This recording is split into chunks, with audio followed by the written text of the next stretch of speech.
नमस्कार, आप देख रहे हैं प्राइम 4। मैं हूं आपके साथ हिमांशु दीक्षित। और योगी मॉडल सुपरहिट, ऑल इंडिया में फिट, कांवड़ यात्रा में नेम प्लेट का मुद्दा कैसे तमाम राज्यों ने अपनाया, आज विस्तार से आपको दिखाएंगे।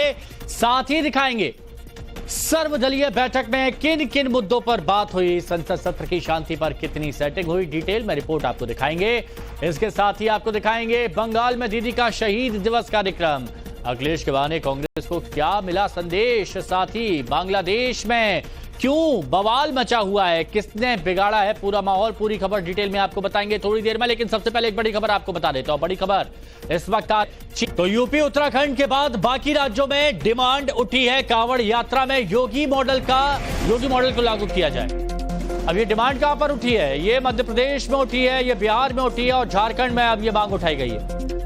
दुकानों और ढाबों के सामने नाम लिखने की मांग की गई है। अब एक तरफ नीतीश कुमार, दूसरी तरफ मोहन यादव क्या फैसला लेते हैं। हालांकि सुप्रीम कोर्ट तक ये मामला पहुंचा हुआ है, लेकिन योगी मॉडल हिट हुआ, कहां फिट हुआ, तो वो हम आपको बता रहे हैं। उत्तर प्रदेश में चल रहा है, लेकिन बिहार, झारखंड, मध्य प्रदेश में मांग की जा रही है। क्या होगा ये तो सरकार समझे, लेकिन अगर उत्तर प्रदेश किया है, नेम प्लेट लगाने की बात किया है, तो मेरे समझ से गलत नहीं किया है। आज यहाँ प्रमोद लड्डू है, हम लोग लड्डू खाने वाले, अगर ऐसे ही रहता, नेम प्लेट नहीं लगता, तो प्रमोद दुकान में नहीं जाते हैं हम लोग। और जब मालूम होता है कि प्रमोद लड्डू अच्छा है तो वहाँ चले जाते हैं। उसी प्रकार से कामर वाले लोग, अच्छा प्रसादी देने वाले लोग, बढ़िया डीलिंग करने वाले लोग अगर हैं, नाम हो जाता है तो उनको नाम पहचान के लोग जाते हैं। इसलिए नाम लटका देना, नाम प्लेट दिलवा देना, इसको कोई धार्मिकता के चश्मे से नहीं देखना चाहिए। ये मेरे समझ से ठीक हुआ है। यात्रा पर किसी को ऑब्जेक्शन नहीं है, ये आपका सवाल ही गलत है। तो नेम प्लेट पर ऑब्जेक्शन है कि नेम प्लेट लगाइए, तो मतलब अगर एक इशारा अगर माइनॉरिटी की तरफ है, तो कल को कोई वाल्मीकि भी अगर लगा रहा है तो बोलिएगा कि उसका खाना नहीं खाएंगे हम। तो हम लोग का तो जात पात से दूर होना चाहिए देश के हर लोगों को। 2006 का अधिनियम उठा लो, खाद्य सुरक्षा का। उस समय किसकी सरकार थी और कौन मुख्यमंत्री था? वो तो आप ही लोगों का, समाजवादी पार्टी का लाया हुआ है अधिनियम 2006 में। आपने लेकर आए थे, हम तो खाली लागू कर रहे हैं। ये थोड़ी कह रहे हैं कि कोई दुकानें बंद कर दें। कानून व्यवस्था कैसे खराब हो जाएगा? ये तो कानून व्यवस्था के लिए करा जा रहा है। और इसमें आप लाओ तो कम्युनल नहीं है, हम लाए तो कम्युनल बन जाएगा। के पास खासतौर से उत्तर प्रदेश में कुछ बचा नहीं है। योगी आदित्यनाथ जी जो है अपनी सरकार बचाने के लिए, क्योंकि बीजेपी के अंदर ये गृह युद्ध छिड़ गया है, इसका ये नतीजा है कि सांप्रदायिकरण करके शायद कुछ राजनीतिक जमीन बचाई जा सके, जो बचने वाली नहीं है, जनता समझ चुकी है। अब ये नेम प्लेट के विरोध में एनडीए के सहयोगी दल उतर आए हैं। कांवड़ मार्ग पर नेम प्लेट पर जयंत चौधरी आरएलडी के अध्यक्ष हैं, उनके बगावती तेवर दिख रहे हैं और वो कह रहे हैं जयंत चौधरी कि हम सरकार के फैसले से नाखुश हैं। क्या अब कुर्ते पर भी नाम लिखवाएंगे? क्या अब कहां नाम लिखवाएगी सरकार? हर मसले को धर्म से जोड़ना ठीक नहीं है। जयंत चौधरी खुलकर मुखालफत कर रहे हैं और कह रहे हैं कि अभी भी वक्त है, सरकार फैसला वापस ले। हमारे प्रदेश अध्यक्ष बोल चुके हैं, कोई इस हिसाब से जाति या धर्म के पहचान करके सेवा नहीं लेता और ना ही इस मामले को धर्म जाति से जोड़ा जाना चाहिए। मुझे लगता है ज्यादा समझ के फैसला नहीं लिया, फैसला ले लिया तब उस पर टिक रहे हैं। ये वापस होना चाहिए। कभी ऐसा हो जाता है, सरकार वापस होना चाहिए, अभी भी समय हो जाना चाहिए, या इस पर ज्यादा कोई जोर ना दिया जाए। तो योगी सरकार को इस तरह का आदेश जारी करने की जरूरत क्यों पड़ी, तो उसकी वजह हम यहां पर आपको बता देते हैं कि आखिर इसकी वजह की। तो यहां पर आप पहली वजह देखिए, योगी सरकार के फैसले के कारण कई मुस्लिमों की दुकान पर हिंदू देवी देवताओं के नाम और तस्वीर थी। यह है पहली वजह। दूसरी वजह क्या थी कि हिंदू देवी देवताओं के नाम वाली दुकान में नॉनवेज खाने की बिक्री होती थी। अब तीसरी बड़ी वजह, कई ऐसी दुकानों के मालिकों ने अपनी पहचान छुपाई थी कि मतलब उनका नाम कुछ और है, कासिम है, लेकिन जय माता दी ढाबा। चौथी वजह कांवड़ यात्रियों की आस्था और पवित्रता बनाए रखने के लिए, क्योंकि बहुत से लोग बाद में शिकायत करते थे कि भाई यहां पर अपवित्र हो गए हैं, यहां पर शुद्धता का ध्यान नहीं रखा गया, तो कोई कंफ्यूजन ना हो, इसीलिए यह कदम यहां पर उठाया गया है। लेकिन इस पर हो रही है जमकर राजनीति, और राजनीति कौन कर रहा है ये देखिए अब आप। हालांकि अब सहयोगी दल भी सवाल उठा रहे हैं। वहीं समाजवादी पार्टी नेता एसटी हसन का योगी सरकार पर निशाना देखने को मिला। सरकार के फैसले की तुलना नाजी से की है समाजवादी पार्टी के नेता एसटी हसन, नाजी से तुलना कर रहे हैं। पीडीपी अध्यक्ष महबूबा मुफ्ती ने भी सरकार को घेरा है और कहा कि संविधान की धज्जियां उड़ा रही है बीजेपी। इस तरह से एक मैसेज दिया जा रहा है कि ये हिंदू की दुकान है, ये मुसलमान की दुकान है, आप मुसलमान का बाइकाट करें, हिंदू की दुकान से काम करें। इसी तरह का नाजीज ने जर्मनी में भी करा था। हम हजारों साल से प्यार मोहब्बत से रहते आए, हिंदू मुसलमान एक दूसरे के यहाँ कारोबार भी करते हैं और एक दूसरे के यहाँ खाते पीते भी हैं, लेकिन ये कम्युनल सोच आखिर कब तक? तो ये तो उसी कॉन्स्टिट्यूशन की, संविधान की धज्जियां उड़ा रहे हैं। ये सही कहा था राहुल गांधी ने कि अगर इनके पास 400 पार हो गए तो ये संविधान को खत्म कर रहे हैं, करने वाले, पर इन्होंने सबक नहीं सीखा। 350 ये से 240 पे पहुंचे ये लोग, मगर फिर भी इनको सबक नहीं सीख रहे। फिर भी ये वो जो संविधान है, जो कॉन्स्टिट्यूशन है, उसके खिलाफ जाके ऐसी हरकतें करते हैं जिससे मुल्क में तजाद फैलने का खतरा, तजाद फैल रहा है। ये गलत है, ये अन्याय हो रहा है यूपी में। कौन मुसलमान कौन हिंदू ये क्यों हम लोग लगाएंगे? इंसान इंसान की सेवा करेंगे। कोई फ्रूट स्टॉल बेचेंगे तो वो इंसान है, इंसान के वो जिसका इच्छा होगा खरीदेगा, नहीं करेगा। नहीं वो धर्म का वहाँ नहीं खरीदेंगे, इस धर्म का खरीदेंगे, ये गलत हो रहा। यही हिंदुस्तान के कल्चर को, भारत के कल्चर को खराब कर रहा। ये सवाल उठा रहे हैं। लेकिन मध्य प्रदेश में क्या हो रहा है? मध्य प्रदेश में दुकानदारों का नाम लिखे जाने की मांग उठ रही है। बीजेपी के विधायक है रमेश मेंदोला, इंदौर से ताल्लुक रखते हैं। सीएम को चिट्ठी लिखी उन्होंने, सीएम मोहन यादव से फैसला लेने की अपील की और कहा कि हर दुकान के सामने दुकानदार का नाम लिखा जाए, विनम्र प्रणाम सहित। ये देखिए, ये वो चिट्ठी है रमेश मेंदोला, विनम्र प्रणाम सहित आपका रमेश मेंदोला, सीएम मोहन यादव, दुकान ढाबों के आगे उनका नाम लिखा जाए, ये मांग की गई है। विधायक हैं, काफी बड़े अंतर से जीत कर आते हैं हर बार, इस बार भी रिकॉर्ड जीत हासिल की है। और एक और बड़ी खबर, कांवड़ यात्रा को लेकर देश भर में बहस छिड़ी हुई है। विपक्ष का योगी सरकार पर हिंदू मुस्लिम की राजनीति का आरोप है। अब जमीयत क्या कह रही है? जमीयत कह रही है कि मौलिक अधिकारों के खिलाफ है फैसला। अब रामदेव कह रहे हैं कि रहमान को अपनी पहचान बताने में दिक्कत क्या है भाई? योगी सरकार ने जो आदेश दिया है वो जायज है। सनातनी जब कावड़ लेकर आते हैं तो 200-250 किलोमीटर लोग पैदल चलते हैं, शिवलिंग पे जल चढ़ाते हैं, और जब बीच में कोई थूका हुआ भोजन कर लें तो क्या होगा? पहली बात तो ये जरूरत कहां पड़ी?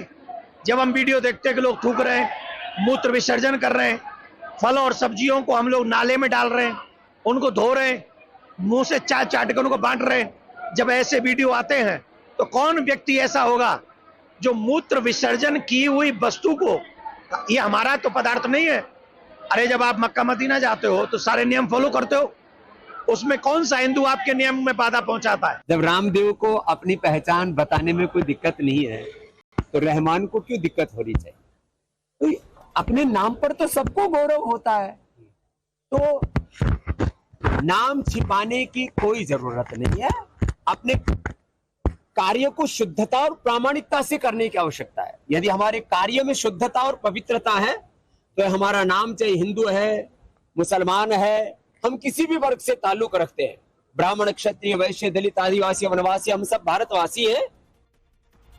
तो कोई पक्ष में बात कर रहा है, कोई सवाल उठा रहा है, लेकिन सुप्रीम कोर्ट ये मामला पहुंच गया। ये बड़ी खबर आपको बता रहे हैं, सुप्रीम कोर्ट नेम प्लेट का मामला पहुंच गया। यूपी कांवड़ यात्रा मार्ग पर नेम प्लेट का मामला सुप्रीम कोर्ट में चुनौती दी गई है एक एनजीओ की तरफ से, अर्जी लगाई गई है एनजीओ की तरफ से, और कल सुप्रीम कोर्ट में इस मुद्दे पर सुनवाई होगी।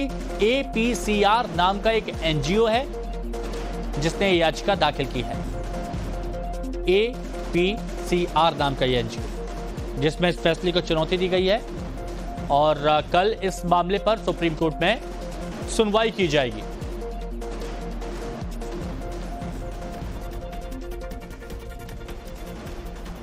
और इसी बीच मुजफ्फरनगर में कांवड़ियों ने सड़क जाम कर हंगामा किया। पॉलिथीन में पशु के अवशेष होने का आरोप लगाकर नारेबाजी की। प्रशासन ने समझा बुझाकर मामला शांत कराया। पॉलिथीन में पशु अवशेष के आरोप यहां पर लगाए गए। उसके बाद कांवड़ियों ने यहां पर हंगामा किया और सड़क जाम करके प्रदर्शन किया। हालांकि पुलिस के अधिकारी, ये देखिए वरिष्ठ अधिकारी पुलिस के वहां पर पहुंचते हैं और पुलिस के वरिष्ठ अधिकारी यहां पर आके समझाते हैं और समझाने के बाद फिर मामला रफा दफा हो जाता है।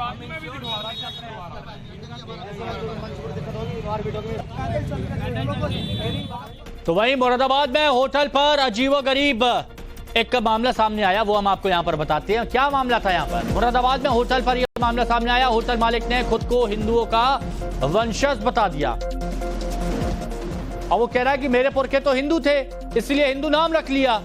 शिव मेरे भी भगवान है।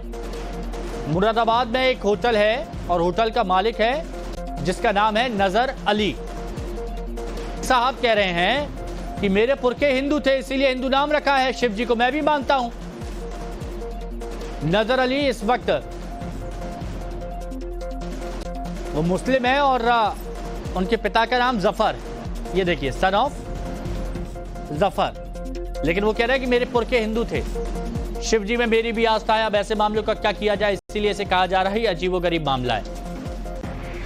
एक मुसलमान जो शिव में आस्था रखता है, जो पुरखों को हिंदू बताता है और इसीलिए कहता है कि भाई मैंने शिव जी को मैं पूजा करता हूं, इसीलिए मैं उनको मानता हूं और नाम भी इसीलिए उस पर रखा है।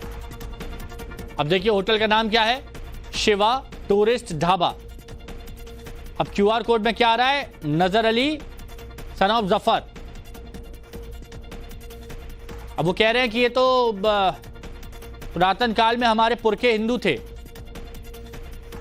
अब यही बात गिरिराज सिंह ने कही थी कि जब हिंदू नाम से इतना प्यार है तो फिर हिंदू बन क्यों नहीं जाते, जो पहले जो गलतियां हो गई उनको सुधार क्यों नहीं जाते।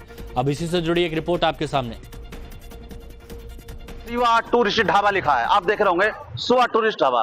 बाहर उसके ऊपर शिव जी की एक तस्वीर भी है और शिवा टूरिस्ट ढाबा सीधे सीधे तौर पर लिखा हुआ है।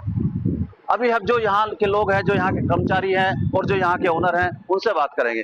जी जी भैया, क्या नाम है भैया आपका? नसीम नाम है। नसीम। ओनर कौन है ढाबे के? पापा है। क्या नाम पापा? मेरा नाम नहीं, उनका नाम नहीं, सामने तो लिखा है शिवा टूरिस्ट ढाबा, नाम तो कुछ और है। ये जल्दबाजी में इन्होंने नाम अपना, साजिश चुनाव की टीम पहुंची है तो उन्होंने अपना नाम बदलना शुरू कर दिया। देखिए हमारी टीम के सामने ही ये नाम बदल ले रहे हैं। नाम हम अपना लिख रहे हैं, जो बताया शासन का आदेश आए हैं, बोले जो ओनर चला रहे हैं जिस नाम से वो अपना नाम लिखेगा, तो हम अपना नाम नजर अली लिख रहे हैं। तो क्या ये जो शिवा टूरिस्ट ढाबा इस पर भी लिखा जाएगा? कोई बैनर लगेगा जो शिवा? भगवान जी किसी के है नहीं, भगवान जी सबके हैं। क्या भगवान जी हमारे नहीं हो सकते? नहीं हो सकते मेरा नहीं, जैसा शिवा टूरिस्ट ढाबा आप सबको पता है, जो पुरखे थे सबके हिंदू थे, उनसे मुस्लिम परिवर्तन हुए हैं। क्या हम अपने पुरखों के पालन नहीं करेंगे? क्या बिल्कुल करना चाहिए। अगर लिख रहे हैं तो आपको दुख नहीं होना चाहिए। भगवान सबका है, अल्लाह सबका है, ईश्वर सबका है। मेरा सवाल ये है, कोई लड़ाई झगड़े वाली बात नहीं है। कोई झगड़े नहीं। जो शिवा टूरिस्ट ढाबा लिखा है, क्या इसको भी पोता जाएगा? अपना नाम नहीं पोतेंगे, भगवान जी का नाम है। भगवान जी की तस्वीर कोई भी लगा सकता है, अल्लाह की तस्वीर कोई लगा सकता है। तस्वीर आपको माया नगरी से दिखाते हैं। मुंबई पर भी बारिश का सितम जारी है और मुंबई में मूसलाधार बारिश से सड़कें लबालब हैं। तो क्या चीन क्या मुंबई, हालात यही है। मुंबई की तस्वीर देखिए, भारी बारिश से कई इलाके पानी में डूब गए हैं। ये देखिए, ये मुंबई के हालात है। मुंबई से नागपुर तक भारी बारिश का अलर्ट जारी किया गया है। हवाई सेवा प्रभावित हो गई है। लोग छाता लेकर आए हैं लेकिन छाते का कोई असर यहाँ पर दिख नहीं रहा है, क्योंकि हालात आप देखिए, ये तस्वीरें देखिए। मौसम विभाग ने अलर्ट जारी किया है, बादल फाड़ बारिश होगी। यहाँ पर पानी पानी हो गई है माया नगरी। गाड़ियाँ जब निकल रही हैं तो सोचिए कितना पानी है। टायर पूरा डूब चुका है, बाइक तो चलने की हालत में ही नहीं है क्योंकि साइलेंसर वगैरह सब जगह पानी चला गया है। यहाँ देखिए, मजबूरी में कई लोग अपने घरों से बाहर निकल रहे हैं, लेकिन जो निकल रहे हैं वो परेशान हो रहे हैं क्योंकि सड़कें समुंदर बन गई हैं। नवी मुंबई की तस्वीर, आफत की बारिश, परेशानी लोगों की तेजी के साथ बढ़ रही है। मुंबई में अंधेरी सबवे में पानी भर गया। बारिश के बाद अंधेरी सबवे जो है वो जल जमाव हो गया। वहां सबवे में वाटर लॉकिंग से लोगों की मुसीबत बढ़ गई है। वो तस्वीरें भी चलिए हम आपको दिखा देते हैं। ये देखिए, ये अंधेरी सबवे, कल भी आपको तस्वीर दिखाई थी। कल बताया गया था 4 फीट पानी, और आज देखिए ये बैरिकेटिंग कर दी गई है, यानी वहां से कोई जा नहीं सकता। अब ये देखिए ऐसे पानी भर रहा है। आप सोच रहे होंगे कि सबवे में पानी कैसे भरा, तो ये देखिए ये पानी तेजी से निकल रहा है और उसके बाद ये हालात यहाँ पर आ गए हैं। ये पानी भर रहा है। कल 4 फीट था, आज भी कोई आसार खुलने की नजर नहीं आ रहे। तो उसके बाद पुलिसकर्मी वहां पर हैं, टीम वहां पर है और बैरिकेटिंग लगा के ये रास्ता बंद कर दिया है ताकि कोई गाड़ी फंसे नहीं, कोई हादसा नहीं हो। गुजरात के द्वारका से एक बड़ी खबर आपको बताते हैं। द्वारका में भारी बारिश से जनजीवन जो है वो अस्त व्यस्त हो गया। 2 दिन से लगातार बारिश के चलते कई इलाके जलमग्न हो गए हैं। गुजरात के द्वारका की तस्वीर देखिए। अब बताइए, घर का हाल है, आटा चावल दाल सब पानी में बह गया। खिड़की में से पानी जा रहा है। ये देखिए, आधा घर डूब चुका है। ये गुजरात के द्वारका की तस्वीर।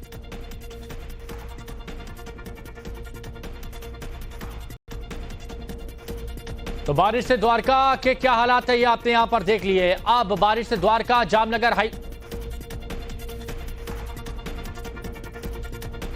बारिश से कई जगहों पर हालात खराब हैं। द्वारका के कई रिहायशी इलाकों में पानी घुस गया है। स्टेशन रोड भद्रकाली चौक पानी में डूबा हुआ है। नगर पालिका की टीम ने लोगों को रेस्क्यू किया है। ये आप देखिए, नगर पालिका की टीम है, लोगों को यहां पर रेस्क्यू कर रही है। हाईवे स्टेट यहां पर जलमग्न हो गया। स्टेट हाईवे जिससे कहा जाता है वो जलमग्न हो गया है। मूसलाधार बारिश हो रही है।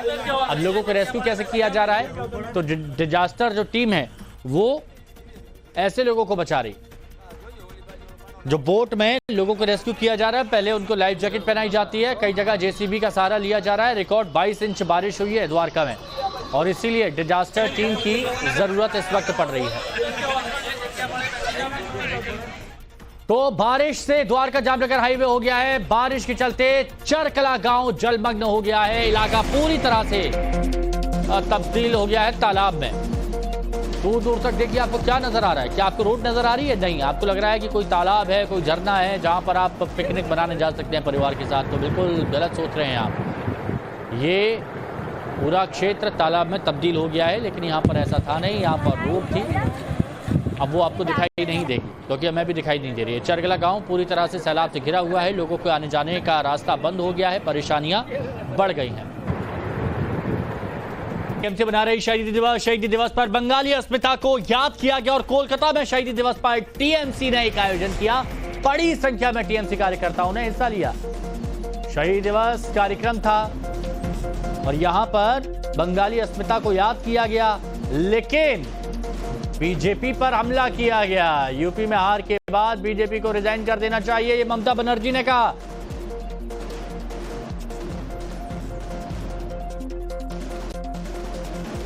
करने पड़ेगा, लेकिन आपका साथ मैं सहमत हूं कि दिल्ली में जो गवर्नमेंट एजेंसी लगा के, इलेक्शन कमीशन को लगा के, डरा के जो गवर्नमेंट ले आया वो स्टेबल गवर्नमेंट नहीं है। कोई भी दिन हो जा सकता है। जैसे कभी धूप आता है, बारिश होता है, उसका बाद ऐसे बहुत दिन हो गया। तो देखिए, ममता बनर्जी ने ये कहा, लेकिन ये कहा क्यों? आपकी बात से मैं सहमत हूं। किसकी बात से सहमत थी? तो वो अखिलेश यादव की बात से सहमत थी। अखिलेश यादव ने भी बीजेपी पर निशाना साधा। देखिए,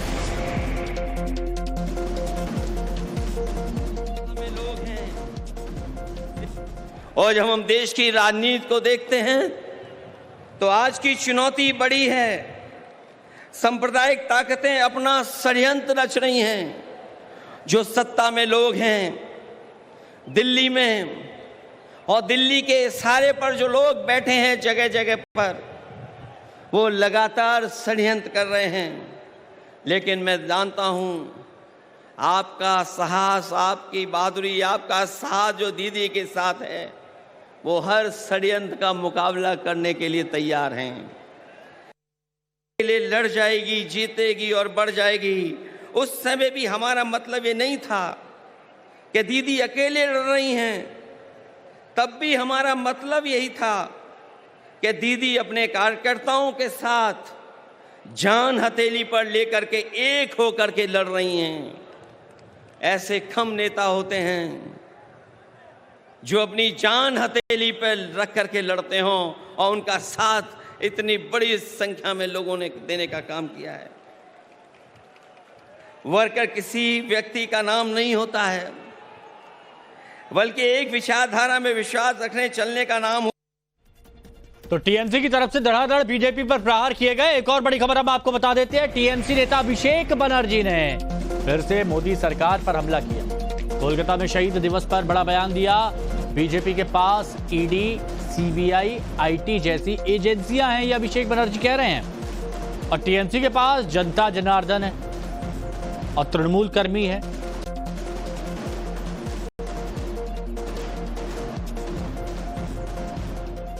सत्र से पहले आज सर्वदलीय बैठक हुई और संसद भवन एनेक्सी में सर्वदलीय बैठक हुई। बजट सत्र से पहले जो सभी दलों की बैठक होती है ना, वही हुआ। किरेन रिजिजू ने सर्वदलीय बैठक में शामिल हुए। जयराम रमेश, संजय सिंह समेत कई नेता सर्वदलीय बैठक में हिस्सा लेते दिखे। संसद में गतिरोध खत्म करने की सरकार की यह पहल है। सभी दलों से बातचीत की गई। 23 जुलाई को पेश होगा केंद्रीय बजट और इससे पहले ये सर्वदलीय बैठक बुलाई गई संसद भवन एनेक्सी में। तो कौन से मुद्दे यहाँ पर उठेंगे, कौन से मुद्दे यहाँ पर उठने चाहिए, किन मुद्दों पर बात होनी चाहिए, ये विपक्ष की तरफ से भी कहा जाता है। विपक्ष से कहा जाता है कि भाई संसद को सही तरीके से चलने दें और मुद्दों की बात की जाए।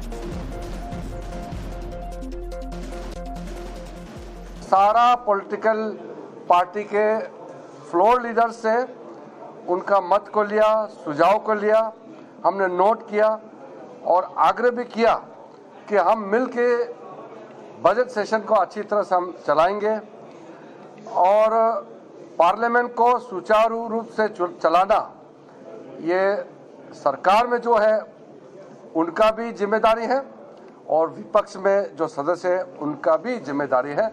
हम मिल करके अच्छी तरह से बजट सेशन को चलाएंगे, ऐसा हमारा अपील है। देश भर में गुरु पूर्णिमा धूमधाम से मनाई जा रही है। लाखों श्रद्धालुओं ने गंगा में आस्था की डुबकी लगाई और मंदिरों में भक्तों की भीड़ भी दिखाई दी। श्रद्धालु विशेष तौर पर पूजा पाठ करते नजर आए। उत्तर प्रदेश के सीएम योगी आदित्यनाथ ने गुरु पूर्णिमा के मौके पर गोरखनाथ मंदिर में पूजा अर्चना की, अपने गुरु का वंदना अभिनंदन किया। गुजरात के सीएम भूपेंद्र पटेल ने गुरु पूर्णिमा पर भावनगर में बगदाना बापा सीता राम मंदिर में पूजा पाठ की। तो वहीं राजस्थान के मुख्यमंत्री भजनलाल शर्मा भी भक्ति के रंग में नजर आए। डी में श्रीनाथ मंदिर में पूजा अर्चना की। इससे इतर मध्य प्रदेश के सीएम मोहन यादव ने गौ सेवा करते हुए नजर आए। गुजरात से हरिद्वार तक श्रद्धालुओं ने गंगा डुबकी लगाई।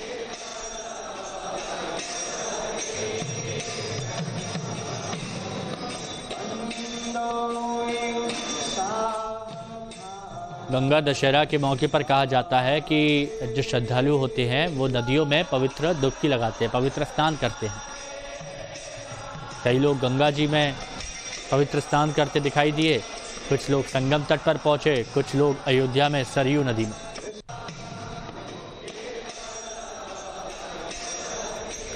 बरेली में दंगे की बड़ी साजिश को नाकाम किया गया है। समुदाय विशेष ने दूसरे समुदाय पर हमला किया। एक गांव में कई घरों में तोड़फोड़ की, मारपीट की। समुदाय विशेष के हमले में कई लोग घायल भी हो गए। हालत ऐसी थी कि लोगों को घरों के अंदर घुसकर उन्हें मारा गया। कई लोगों का आरोप है कि लाठी डंडे के साथ बदमाश बंदूक भी लेकर आए थे। कई लोग बुरी तरह घायल हैं, अस्पताल में भर्ती हैं। पुलिस ने 65 लोगों पर केस दर्ज कर लिया है। अब तक 33 लोगों की गिरफ्तारी भी हो चुकी है। अब देखिए, आप समझिए, 65 लोगों पर केस दर्ज, 33 लोग गिरफ्तार, तो कितनी भारी तादाद में कितनी भीड़ बरेली को सुलगाने का प्लान किया था। बरेली को सुलगाने का प्लान किया था। आप सोचिए, घरों पर पथराव किया गया, बड़ी बड़ी ईंटें मारी गई, घर में घुसकर महिलाओं को, बच्चों को, लोगों को मारा गया, कुर्सियां फेंक फेंक के मारी गई। किसका प्लान था ये समझिए।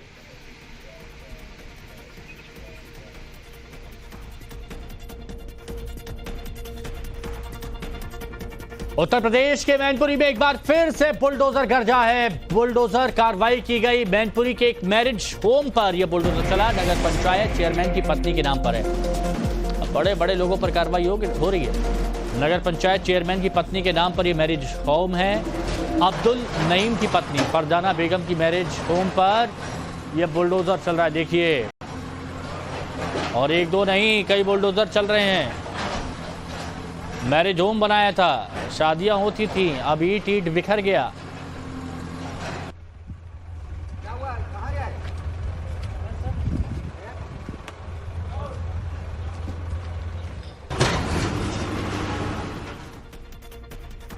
वहीं नीट पेपर लीक मामले में सीबीआई ने एक बड़ा एक्शन किया। सीबीआई ने सॉल्वर गैंग के 3 और लोग गिरफ्तार किए हैं। राजस्थान के भरतपुर से 2 छात्र गिरफ्तार हुए हैं। कुमार मंगलम बिश्नोई और दीपेंद्र कुमार गिरफ्तार हुए हैं। यह बड़ी खबर आपको बता रहे हैं।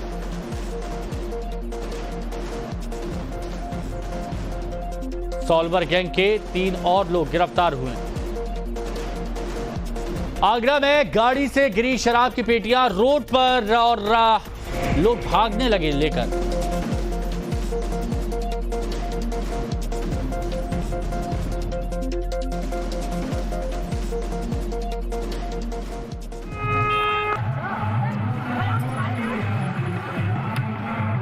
अब ये तस्वीरें आप देखिए, ये तस्वीर है आगरा में, गाड़ी से शराब की पेटियां गिर गई। अब गाड़ी का तो पता नहीं, लेकिन शराब को बटोरने के लिए देखिए लोगों की भीड़ कैसे मच गई। छोटे छोटे बच्चे कि आज घर पे ले जाऊंगा, घर वाले भी खुश होंगे। महिलाएं भी, आप देखिए, महिलाएं भी झोले में भरती हुई दिखाई दी। महिलाएं भी थैले में शराब ले गई। ठेके पर शराब देने जा रही थी गाड़ी। एतमादपुर थाना क्षेत्र के बहरन रोड का ये मामला है। और उसके बाद देखिए कैसे लूट मची हुई है और महिलाएं यहाँ पर कार्टून भर भर के शराब ले जा रही हैं। कुछ लोग लुंगी में आ गए, कुछ लोग धोती में आ गए।